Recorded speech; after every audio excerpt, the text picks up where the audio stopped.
Ens trobem al Centre Cultural de la Farinera del Clot, que es va inaugurar el 8 de maig del 1999, després de rehabilitar una antiga farinera que es trobava molt deteriorada. Doncs bé, després, paral·lelament a la seva inauguració, es va pensar de fer una revista, el Clic, que explicava l'oferta cultural i d'oci que hi havia en aquest barri. Doncs bé, aquesta revista ha arribat aquest mes al seu número 50 i per explicar-nos tenim el Badó Casas, que és el director del Centre Cultural. Hola, Badó. Hola, bona tarda. Una mica han passat 50 números, 8 anys, quasi més de 8 anys. Com han passat aquests 50 números? Bé, aquests 50 números són una mica el reflex de tot el que ha passat, o de fet aquesta exposició el que pretén és això, demostrar, ensenyar tot el que ha passat en aquests 50 números, com deies, molt ben deies, algo més de 8 anys de treball intens en el Centre Cultural i en el barri. Hem volgut mostrar, per una banda, l'evolució del mateix mitjà, aquest mitjà de comunicació que ens ha servit com a eina d'apropament al barri, com a eina d'apropament als usuaris del centre cultural.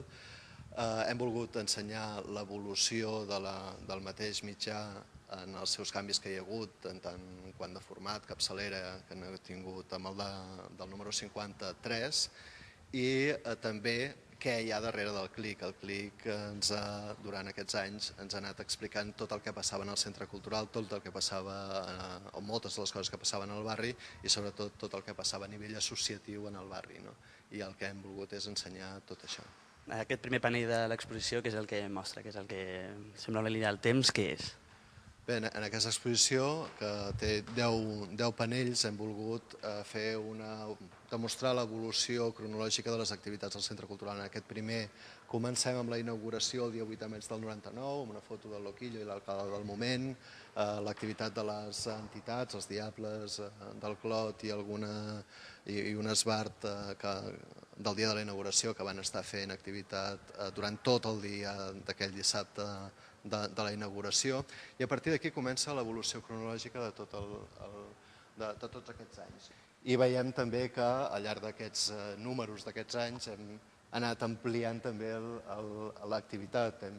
Hi ha una línia que a l'inici no hi era, que era de l'activitat infantil, que apareix més tard, i aquí ja tenim noms importants del món de la música, el Petit Ramon, Bercel, Relc, Higiénico, Manolo García, Terroristas del Son, Ivanov, etc.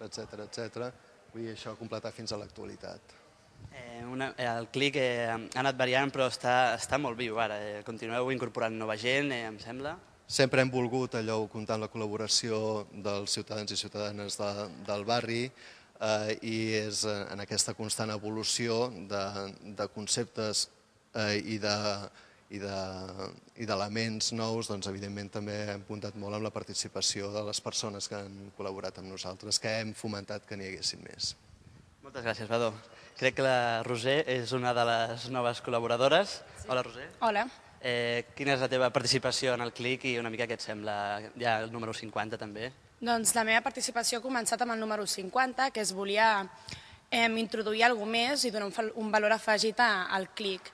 Es va decidir fer un canvi i per això es va passar que el Clic tingués color i a més introduir continguts que tingués més valor. Jo soc del barri també, i el que s'intenta en el Clic és que totes les persones que hi col·laboren, tant la gent com hi treballa, siguin també d'aquí del districte, m'agrada treballar en un lloc i sentir-me el meu com el Clic. Molt bé, Roser, moltes gràcies.